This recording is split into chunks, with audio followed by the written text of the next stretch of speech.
Nosotros ya el día de ayer planteamos cuál era la posición de la Defensoría.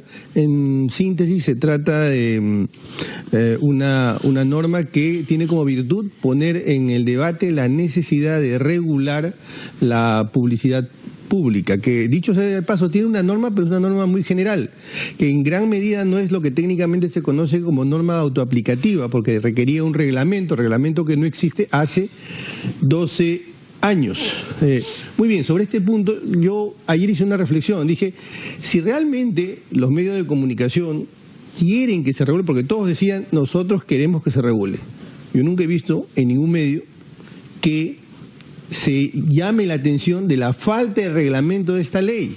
Sí he visto en todos los medios que se llamaba la atención respecto a la falta de regulación del registro de desaparecidos, por ejemplo, que tiene 5.000 días sin reglamentarse.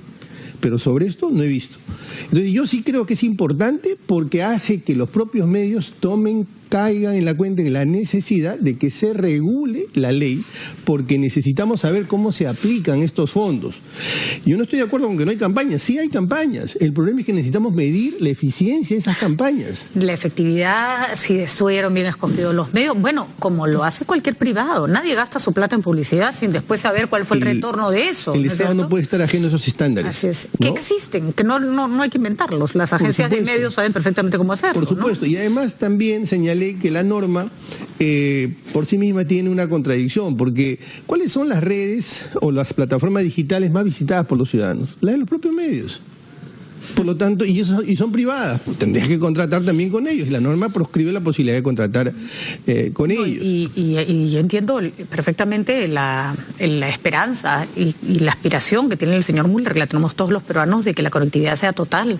Pero estamos muy lejos. Pero para eso tenemos que empezar a medir. Estamos muy lejos de que la conectividad por Internet sea total en el Perú. O sea, se llega a 30, 20% en determinadas zonas de nuestro país, ¿no? La norma establece la necesidad de que toda la ley de publicidad y la ley de radio y televisión, estas dos normas establecen que cuando se hace publicidad del Estado, tiene que colgarse los contratos en las webs. Usted tiene que hacer minería de datos para poder recabar información y para poder tener una información que permita una evaluación respecto de los alcances, respecto de la efectividad que ha tenido esa publicidad. La mejor manera de no informar es agolpar de información desordenada. Esa es la manera como. Eso es importante porque uno ve medios que no tienen casi tiraje o un montón de avisos estatales.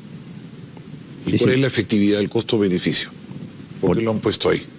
Precisamente. Es política. Uno de los estándares, porque existen estándares en lo que se refiere a marco para la contratación de publicidad estatal a nivel de Latinoamérica. Uno de los estándares es el control externo. Y no hay control externo si usted no tiene información. Y como digo hace un momento, la mejor manera de que no haya información es que tenga una camionada de información muy desordenada. Échate a buscar. Y si te la dan, el gobierno Humala no te la daban. Y si es que te la ha sido una sinvergüenzada cómo manejar la publicidad estatal con Humala.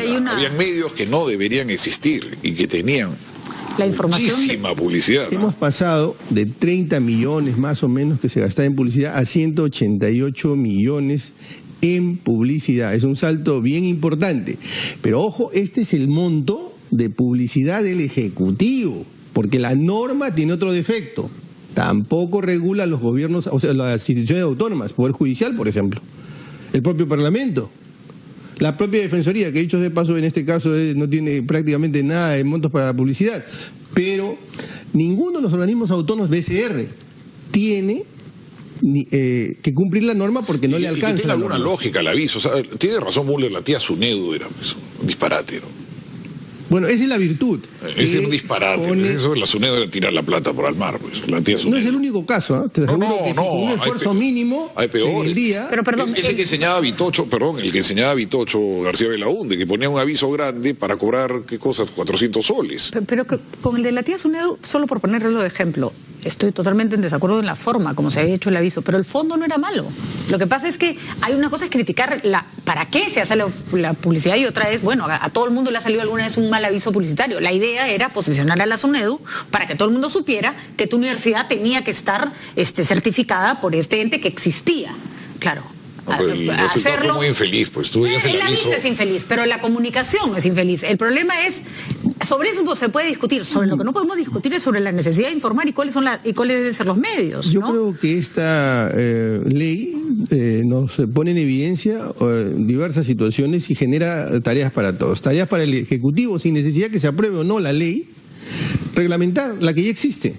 Además, ¿cuáles son? Segundo, la obligación de dar una información estructurada, no información desordenada como ahora existe. Tercero, que los propios medios entiendan que existe el artículo 14 de la Constitución, que les establece una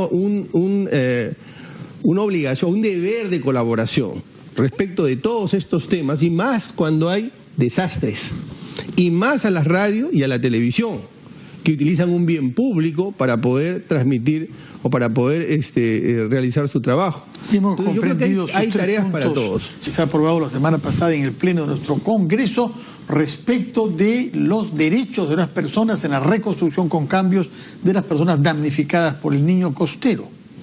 Tal vez lo primero que uno debería responder es por qué se dio una ley de reconstrucción con cambios en el gobierno del señor Pedro Pablo Kuczynski, porque se reconoció que la institucionalidad del Estado era incapaz de poder hacer frente a este fenómeno, a estos desastres. Es decir, el Ministerio de Transporte, el Ministerio de Vivienda, todos los ministerios que tenían que ver con infraestructura, en su día a día no iban a poder ocuparse de la reconstrucción. Entonces se creó toda una autoridad y con un directorio que tenía que ver con todo lo que es la reconstrucción de la infraestructura. Pero ahí hubo un problema grave. ¿Cuál es? Se olvidaron del centro de las personas. Porque cuando hay un desastre, los que estamos aquí, los cuatro, podemos probablemente rehacer nuestras vidas con relativa rapidez y relativa facilidad, pero personas pobres, personas vulnerables, no rehacen su vida. Ahí es donde el Estado tiene que colaborar. 1.600.000 afectados y cerca de 300.000 damnificados, y decenas de miles de personas que sufrieron una situación de crisis alimentaria.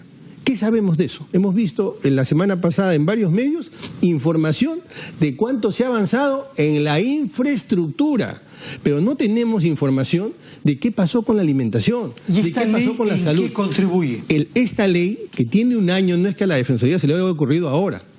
Hace un año presentamos esta ley, ha sido aprobada por unanimidad. ¿Y en qué contribuye? Bueno, a partir de ahora, no solamente vamos a instalar determinados protocolos que no los estamos inventando, que ya vienen de las agencias de las Naciones Unidas del año 2005, con ocasión del huracán Katrina, donde Estados Unidos descubrió que también había pobreza en Estados Unidos, ¿no es cierto? Y se dio cuenta que era necesario empezar por las personas.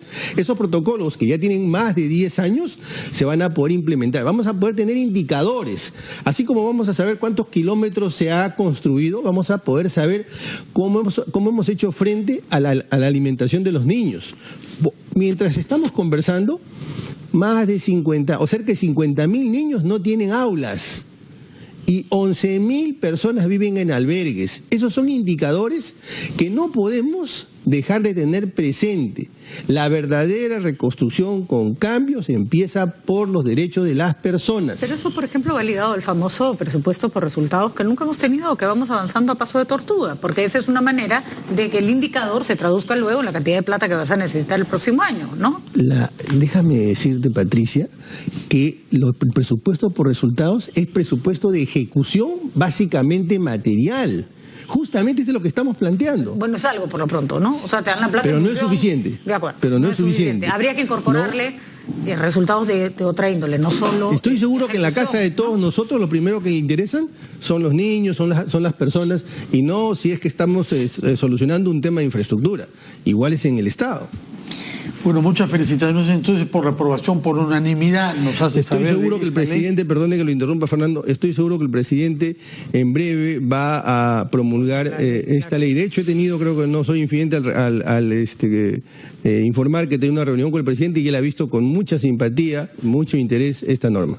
Muchísimas gracias. Esperamos entonces invitarlos dentro de unas semanas donde tengamos noticias de la Defensoría respecto de la lucha contra la corrupción y contra la violencia ejercida contra mujeres. Señor Walter Gutiérrez, muchas gracias y que tenga buenos días.